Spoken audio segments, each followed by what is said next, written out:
Holman HR presents HR Fun and Stuff, infotainment that'll have you laughing, listening, and learning. With no further ado, here's your host, Michael Goldfarb. Okay, welcome everybody. This is another Holman HR webinar. I'm your host, the president of Holman HR, Michael Goldfarb. It's nice to have you along. If you're a client, welcome back. If you're just visiting with us, well, you know what I always say, we hope you become a client. And today, as always, you know I get excited when we have great, lively guests with inspiring and really educational information. No doubt today we're going to have just that kind of a guest in Karen Wrolson. So welcome, Karen. Well, you know it's going to be exciting because the name of my company. And what is the name of your company? It's Excite Ed. See that? Hello. All right, you can't change the channel now. You can't change. So, transactional analysis. All right.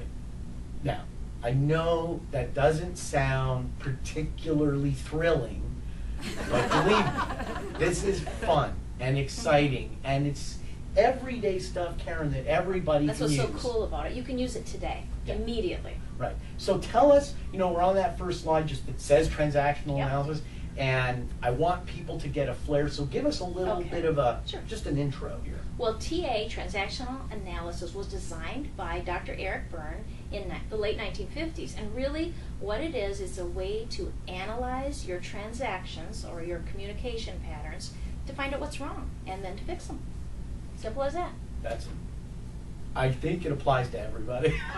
Unless you're an alien, I think this applies to everybody. Okay. At work, at home. At work, at home, at play. Let's go to the next slide and we'll dig right into the news. Welcome back, everybody. We are here with Karen Wrolson from Excite Ed, and we're talking transactional analysis. So we're in the first slide. Everybody knows I got my little cheat sheet right here, and it says ego states / roles. What are we talking about? Well, in transactional analysis, you learn that you go at things from 3 primary different places. And it's not just the words that you use, but it's the way that you say them. It's your body language, it's your tone of voice, it's the emotions behind it.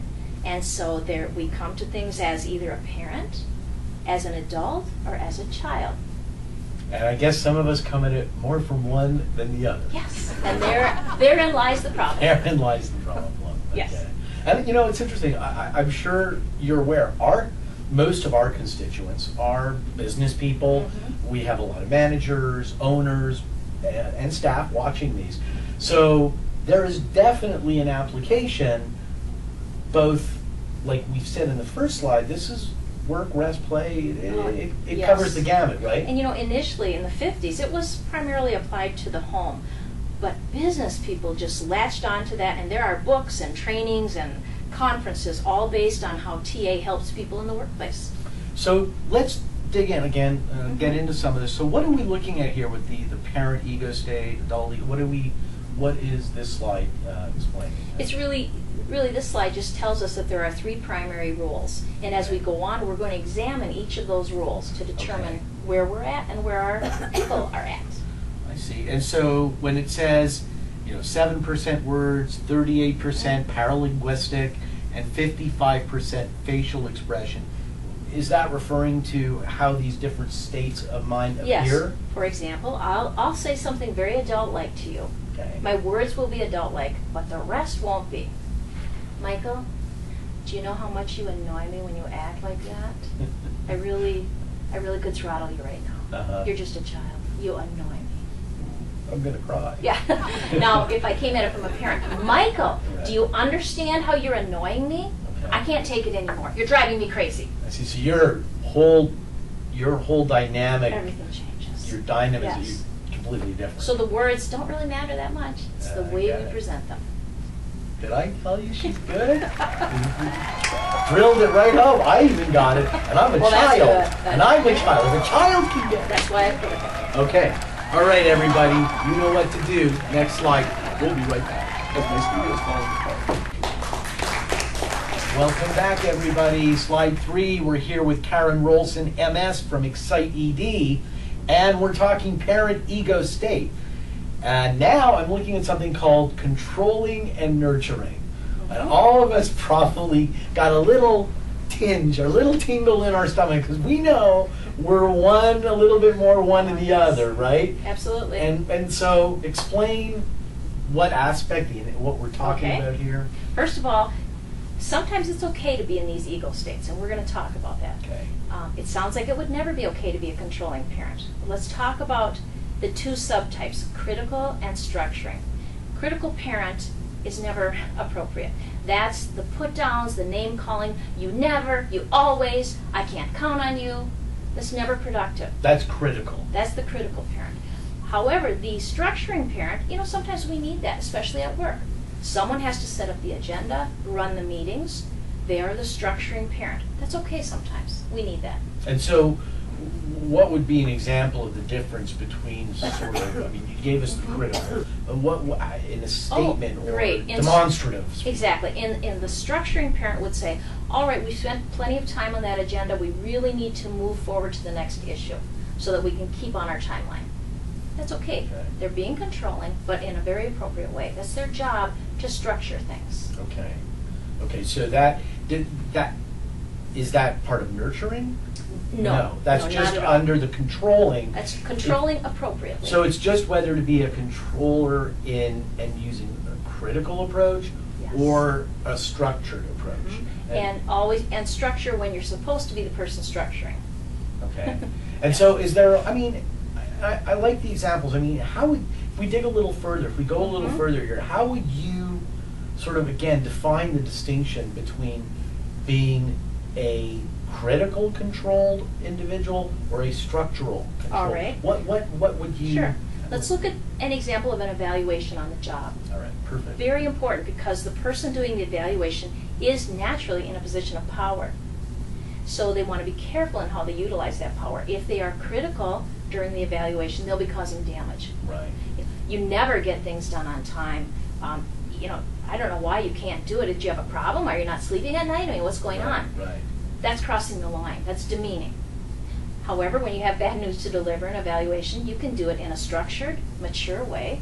I want to point out here that the last several incidences of your deadlines, they were late. You met your deadlines late. So I need you to address that. That's not demeaning. That's very structured. I'm in charge. I'm delivering bad news, but I'm not putting you down. So it's more, that was excellent. So it's more matter of fact. This is the way it's happening. This is what's going on. We're going to talk about it. So you're right. I like that. You're definitely demonstrating an assertiveness without being demeaning. So and then nurturing, because obviously now I'm sure everybody watching this is starting to get the feel here. We're balancing. So we're talking enabling versus loving. And let's look at that from the evaluation perspective again. You could be an enabler supervisor and enabling.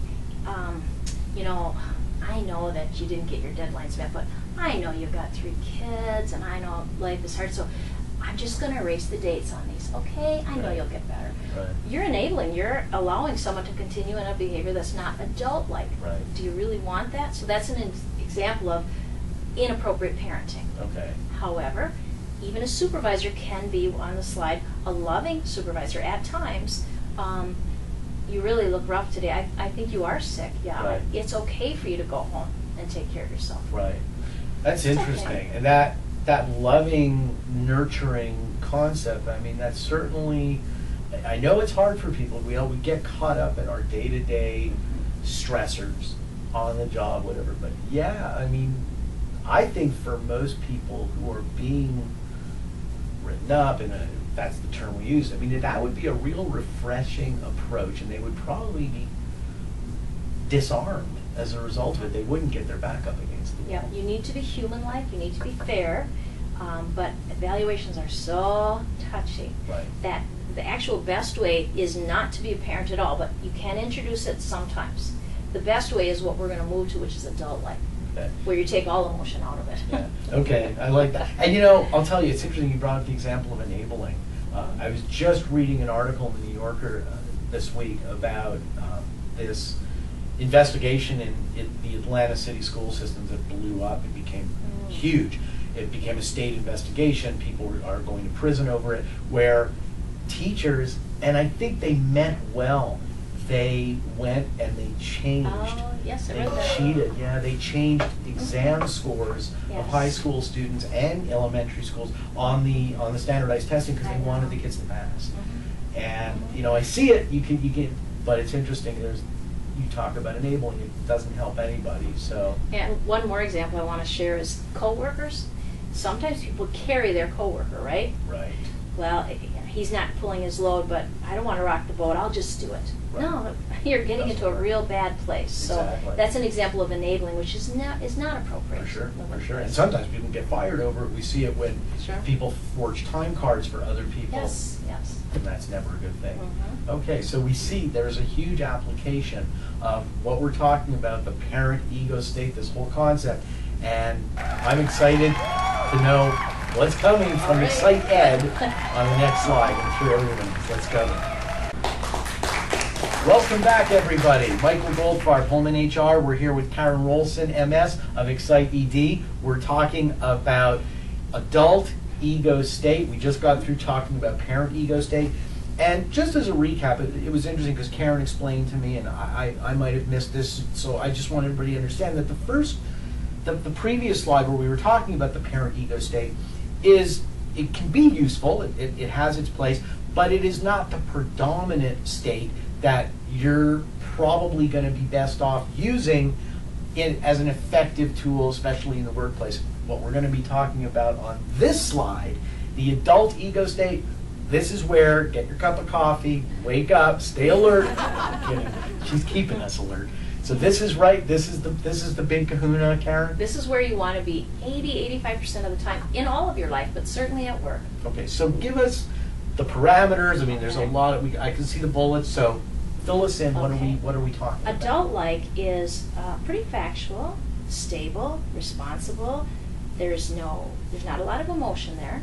Okay, my wife's going, everything he's not. Yes. He's not. He's Yep. not. Okay. So it's not an angry person, Okay. it's not a crying person, it's not an effusive person. It's someone who's stable, responsible, and you can kind of count on them. Accountants. No, they're not bean counters. No, sorry, bean counters. Sorry, bean counters. Okay. You're in a whole different state. Yes. Lawyers, we're in a whole different Yes, state. yes, No. yes. Okay, so this is we're talking very stable.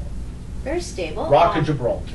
They're presenting information, they're doing it in a respectful manner, with not overly laden with emotion. Remember we talked about how words mean less than the affect that you use? Right. So they would present information in an adult-like manner, which is not, or, please. Right. Just responsible. So Sure. it's not, a good way to look at this is we're getting away from extremes. Yes. And Mhm. you know, it's interesting. I think about, let's take my own personal life, and I think about a concept. So a while back, I brought exercise back into my life. But here's what's interesting. Not very long ago, though? Not that long ago. It's what you can tell. No, sorry. All right, get her out of here. We're done. Turn this thing off. Done. And so I brought exercise back in, albeit you can't tell. So which voice am I doing right now? Is that the child? So I brought it back in, and I was thinking to myself, anytime I do stuff like that, when I'm trying to alter my lifestyle, I don't know where I picked this up. May have been a therapist I once saw a long time ago, but I'm very cognizant of being too hard on myself. Oh, So in other words, yeah, it's important to routinely exercise, to make it into a habit. At least in my life, it's not a good idea to make it too hard, because then I Yes. won't stick with it. That's right. And what I realized in what you were saying is that I was playing within myself the roles of the parent and the ego. In other words, Absolutely. right. You were being a little too punitive. That's right. Come on, you should. That's right. Why didn't you? Right. You can at least do that. Right. Oh, now you missed your session. Oh my gosh. Exactly. Very negative. Exactly. Demeaning. Too Demeaning. harsh. And you know what happens when I do that? I stop exercising. Yes. Because, and we're going to find out later, you react like a child, and All we'll right. explain that later. Okay. See, this is phenomenal. It works so well. Exactly. And I wanted everybody to see just the way I just demonstrated how it applied in my own life. Mhm. All of us Yes. have similar experiences, and we should think about it, especially for those of you that are in management. You want to reflect on your own life and how even internally you've played the parent, the adult, and the child within yourself. I think it'll give you an astonishing framework to start thinking about how you then can interact with the people around you. Excellent application to internal, because we do that to ourselves all the time. Okay, let's go to the next slide. Okay, welcome back, everybody. Michael Goldfarb, Holman HR, with our fave guest of the moment, Karen Wrolson. You know, that may not last, depends what you say in this slide. Okay. But I think this slide's going to hit home with a lot of us. We're talking the child ego state, and God knows we know a lot of them. So, we've got the natural and the adaptive. Yes. Adapted. Fill us Okay, in. you betcha. Again, there are two types, natural and adapted. And one kind is okay to be sometimes, and that's the natural child. That's the child within, we call it our playful instincts. It's okay sometimes to be playful and spontaneous and excited.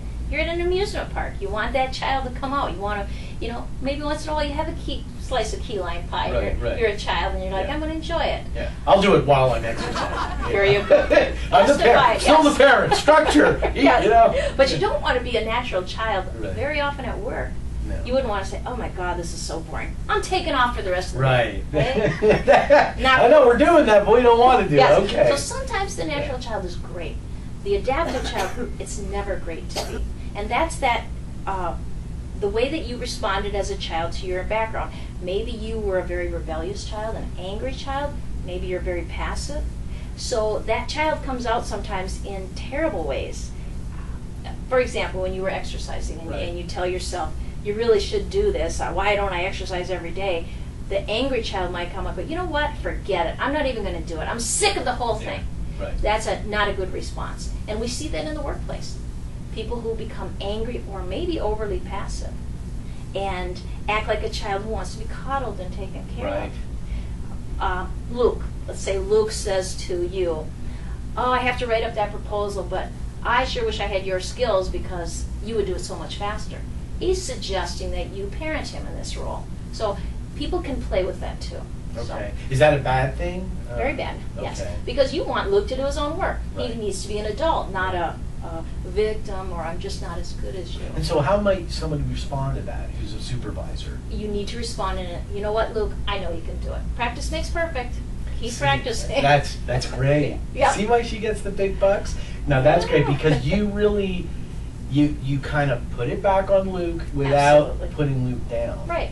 And Say, which is I'm what not we going to talked do your about. work. That would be Yeah. another angry child. Yeah. But just say, yeah, I know it takes a while to get up those skills, but you'll do it. And I really want to emphasize a little bit more about what you mentioned at the beginning of this slide, which was, and I'm going to just term it as baggage that we've taken throughout our life. Mm-hmm. And it's so true that we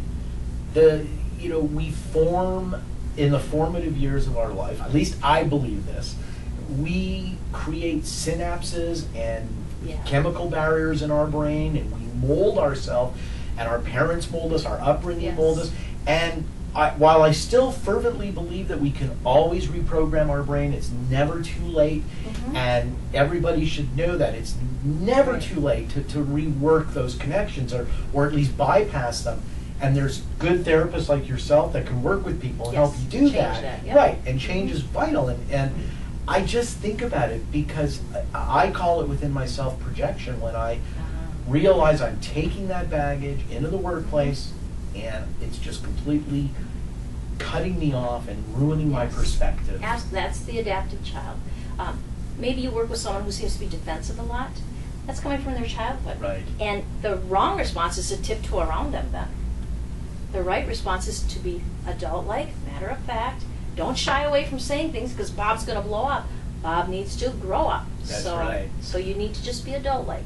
That's interesting, and I would imagine along with that, just like when we deal with small kids, if Bob decides to have a tantrum, We just have to let it happen, and really at that point he's incommunicado. Exactly. It's like putting a finger in a dam. Right. Forget it. There's a hole in the dam. It's not going to wait till he comes down off that, Right. and then he will be able to listen. Right. Certainly not during the tantrum. Right.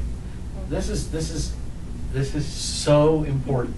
This is fantastic guidance, and it's hard. It takes a lot of practice. I hope It we're does. all It does. sensing that while on a slide the terms may just roll off and seem very simplistic, but when you're in the heat of the moment, it's very difficult to be the adult. Yes. That's why timeouts are designed for adults too. That's right. Not just kids. We tell like a little Take a timeout. timeout. Yes. Yeah. If you come to our workplace, you'll just see random people in the corner. I did see someone. We're in a little dunce Fetal kind of- position, yes. Yeah. See, here's a classic example of the. Let me see if I got this right. This would be the. What was the first one? The parent. I had a music teacher once. This is very nurturing, guys. If I couldn't figure out how to play, like if I was sight reading, I was doing it wrong, I had to go sit in the corner with a pointy dunce hat on. I kid you not. She had a little pointy dunce hat. I And am it- stupid. Yeah, Wow. and you know what? It fit my head really well. That's what was scary because I wore it a Shape lot. to it. Can you notice the little cone head point? Okay. All right, let's go to the next slide. All right, we're back with Karen of Excite ED. We are talking about excited concepts here. Absolutely. We've now learned about the parent, the adult, and the child states. Those are the states of mind. And now we're going to talk about choose your state. Yes. Yeah, probably Yes. anyone in California is thinking I should choose another state. Choose your Can't state. do that. I know. Yeah. And so this is, well, you tell us, Karen. All right. What are we choosing here? Well, this is why it's exciting.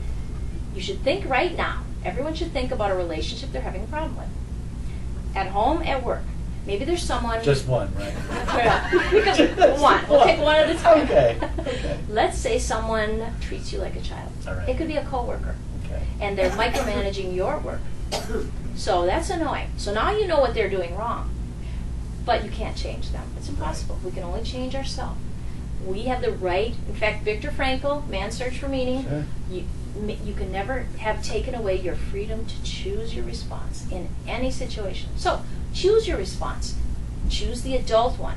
If someone's talking, hey, let's look at the slide, arrow 1. We have a critical parent talking to you down in the child Okay, mode. P for parent, got And it, that's talking down number to the 1. child. So they're saying, let's say Julie comes up to you and says, we have to have that work done and your stats have to be in by the end of today. You're working on something else.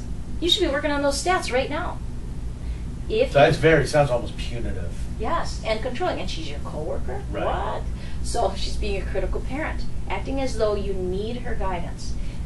If you respond, typically, naturally, you would say, get off my back. get off Exactly. my I mean, boss." you just getting That's just a real natural response. For sure. We have to work hard, consciously, to change that. So if you look at the next directional arrow, we have our response coming from an adult Coming from the place adult. to an adult. And instead of saying, get off my back, you're not my boss, the adult would say something like, oh, yep, I'm aware those need to be done by today, the end of today, and they will be. Okay. It's very adult. So that's interesting because you really you turn the table, so to speak, and it's hard because Yes. number one, you've been sort of insulted, Exactly. and Yeah. it's so you don't want to go down to that level, so to speak. You don't want to go down, and you don't want to go up to P. You've got to find that middle ground, that equilibrium. And the other tricky part is you kind of feel justified in doing it and snapping back at Yeah, her. you She was do. rude. Right. So you really have to control that and say, if I want her to talk to me like an adult, I have to start this. So you say an adult-like statement. Now, sometimes they'll come back like an adult, which is Right. great. But oftentimes they're stuck up there. They are. So you may say, well, it's all taken care of. Are you sure? I told you it's got to be done. And you say, oh yeah, don't worry about it. It's You got to just hold fine." that ground. You got to hold it. That's tough. And in time, maybe it'll take a day, a month, a year. I don't know. Everyone's different. But in Yeah. time, most people do respond. So maybe then is that what line 3 signifies? That Yes. eventually. She'll say, oh, good. I better get back to my stuff. That's the only way you can handle that appropriately and effectively. In time, it works in Right. most cases. You know, I just thought of another, on a very serious note, how all of this stuff can be hugely important. Some of you might know our parent company, the Holman Group, we're an insurance carrier that specifically focuses on mental health. So we only cover the mental health portions of employees' benefits programs. So we have lots of therapists, and unfortunately, part of what our parent company does is intervene in violent workplace situations. And I can really see, I mean, we're obviously bringing it down to, you did it at a very simplistic and easygoing parent-child. But boy, you could see how someone could take the parent role way too far and just trigger a violent reaction from the other person. I mean, the stuff really, really drives its sensitivities. It does it. If someone is that aggressive in their stance, and someone may come back aggressive physically, you've got two bulls fighting, and you need an adult-like response, and that may require the police. Right. And that's an adult-like response. Yeah, and I mean, all of you know, in my past life, I was an employment litigation attorney, and I had a situation where, more than one, but in this case, it was a company that had warehouses where they did distribution for fruit and produce. And so you can only imagine the nature of the people working on the loading docks were guys, tough, big guys.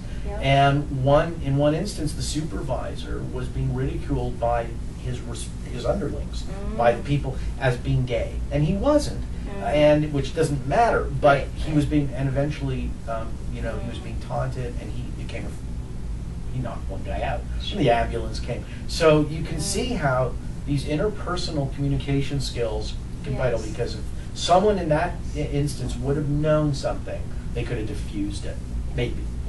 Okay. You really needed to diffuse that early and say, that's not language that we tolerate here. It's not appropriate. Right. And sometimes you may have to terminate someone. Oh, absolutely. Because they may be. Okay, let's go on to the next slide. All right. Welcome back, everybody. Michael Goldfarb from Holman HR with Karen Wrolson of Excite ED. And I know all of you are on the edge of your seat. You can't turn this off. You shouldn't be turning this off. We're just talking about how we all act every day. So now we're going to talk about types of transactions, Karen. Yes. And I see 3 of them here, so run us through them. And there are 3 basic types. One is complementary, which is I talk to you in a certain way from one ego state to another. My, Michael, how thin you've become. Anyway. Don't put words in my mouth. And you respond in the same way. So if I talk to you as a critical parent to a naughty child, and you respond from that naughty child state, that's complementary. Our lines didn't cross. Okay? So you responded. Like from that other page. You kind of responded as was intended. And it could be good. It could be adult to adult. You responded like an adult. But sometimes people don't respond in the way that the message was delivered. Okay. Now, that can be bad or that can be good. If, again, I were talking to you like you were a naughty child and you said, I'm not going to talk like that, and you came back as an adult, you crossed that. You made a change. You shifted it. That was good. Okay. Well, sometimes you might talk to someone like an adult and they come back like a child. And that's a cross that's not healthy. So that's all cross means, is the person who received the message came back from a different place. Okay. I think the important one to consider is the ulterior transaction.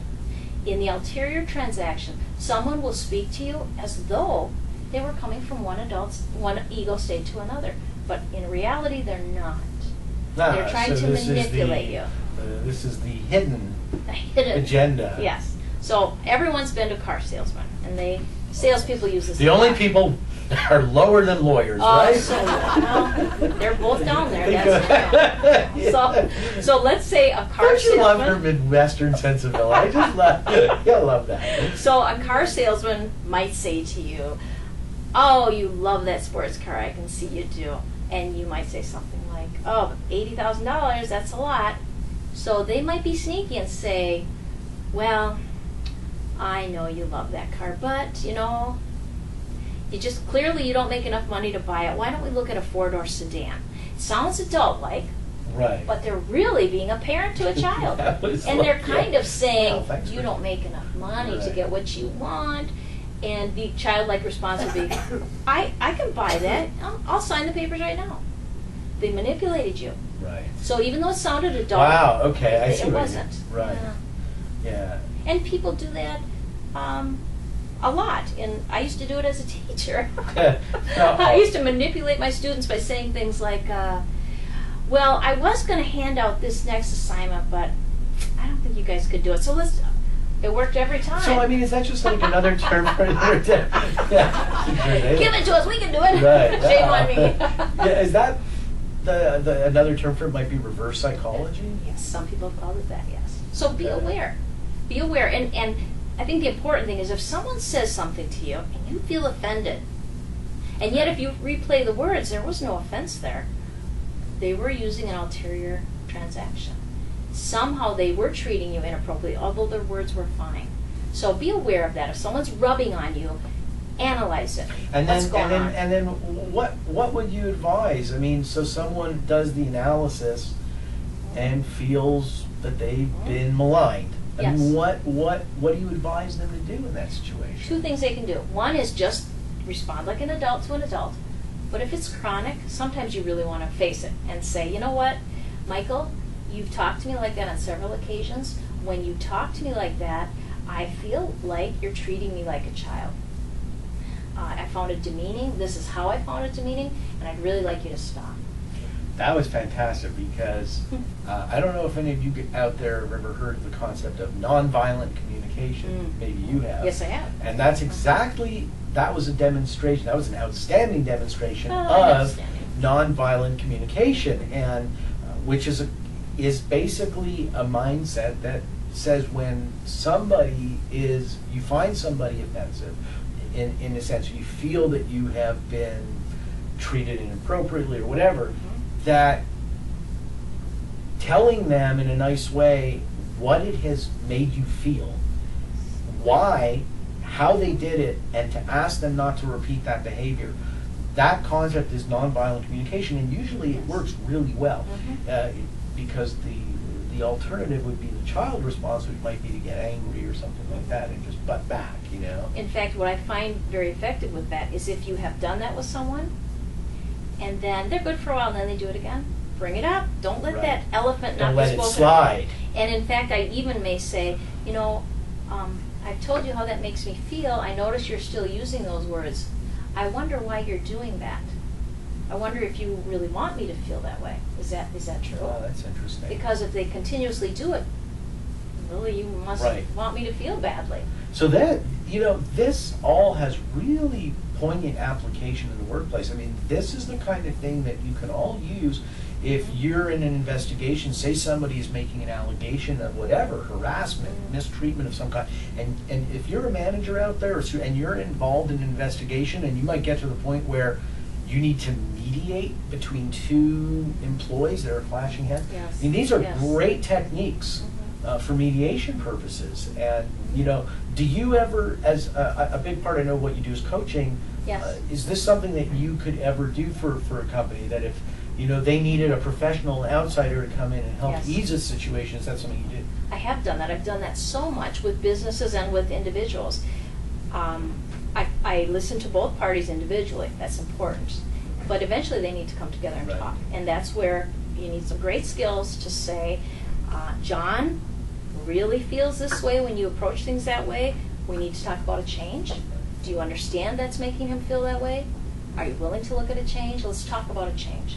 And really find out maybe he isn't meaning that at all. And that needs to be made clear to the other party. Right. That was not his intent. So.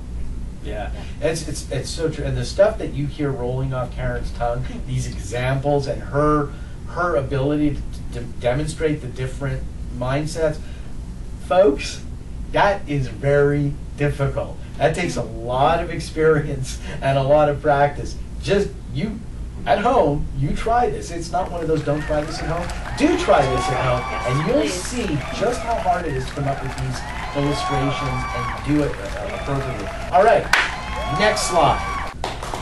We're back. Holman HR, I'm Michael Goldfarb with our wonderful guest Karen Wrolson, MS of Excite ED, and we're on the last slide. Some might argue probably one of the most important slides, although all of them have been really important. Application to your life. So explain how we can all take this stuff and work with it and benefit from it. And again, we talked a little bit about this. Pick that relationship that's driving you nuts, the one you lose sleep over, the one that you just, you see the person coming and the hair goes up on the back of your neck. You know it's going to be a problem. Think about that, and then sit down and analyze what state are they coming, what ego state do they typically have with you, and what ego state do you respond in? And then muscle up and decide you're going to be adult-like. If you have to practice it, if you have to write out some words, whatever it is, and then be prepared to do it. Know they're going to come back again and offend you or hurt you. Push it back again, adult to adult. Do it over and over again, and I believe eventually there will be a shift. Yeah, I think it's more because, I do it, my wife does it, we all do it, and it puts, what we do is that we all internalize stuff far too much. Yes, yes. We don't uncork it, we keep it bottled up, and it really has a negative drag, not just on ourselves, but on our relationships. Oh, I know, and pretty soon we're treating that person in a way that's so ineffective, and their intent might not even have been that, because we just build it up. So we need to immediately analyze it, address it, and try to readjust. Yeah, and the sort of double benefit of this is, one, it's likely, or certainly greater the likelihood than not, going to improve that relationship. Absolutely. Whoever that is. It's going to, and two, and is equally important, it's going to make us feel better. Oh, you're going to sleep better at night. Yeah. You will. And yes. isn't that kind of the irony that we instead, unfortunately, the more common route is to keep this stuff buried and just let it fester, and the end result, the relationship deteriorates. Yes. You have to move on, find a new job. And here's the other interesting observation that people probably are going to go, yeah, it's, you leave and a person goes to like the old adage that the grass is greener, right? Oh, they yes. end up there, and what do they find? Same thing. Because they're letting that dynamic play out again. Yes, because those dynamics are the same everywhere. That's You might right. as well tackle it where you're at. Excellent. I know everybody's going, wow, that was it, and we're done, because this has got to be one of the quickest webinars because it was so interesting. It has so much real world applicability to all of us. So Karen, here's your 15 seconds. So really, tell everybody out there again who you are, what you can offer, and how they can get in touch with you. Okay, Excited is a great company run by me, the only person there. Chief cook, bottle washer. Exactly. Okay. Contact us if you have some staff development needs that you feel we could help. And certainly communication is a great one that I can help with if you need development in the staff. But if you need development personally, if you're having difficulties with your children, with your parenting, with your spouse, with deciding what you want to do in life, if you're frustrated, that's where I come into play. I help you look at your life, look at if it's a communication problem, we analyze it, and my focus is on the future. Unlike counseling, where you kind of get into the past and the pain, this is all about moving ahead. So how can we get in touch with you? Well, my website is at www.excite-ed.com. Sorry. Okay, you're promoting your competitor. Yes. I have no idea. And my phone is 805-427-0231. I always have a free introductory session for business or for individuals. That's great. And, again, I'm going to emphasize that, first of all, even though Karen's based here in California, she's very well able to travel the U.S. And if you do have a need where you might have some morale issues in your establishment, or you just want to figure out how to improve upon the company culture, this is the gal to make it happen. So, Karen, thank you so much. Absolutely. This was good. This was very enlightening. Again, everybody, I hope you got a lot out of this webinar. I hope you enjoyed it. And stay tuned. We'll have another one shortly. In the meanwhile, this is Michael Goldfarb, President for Home and HR, saying thank you very much and have a great day.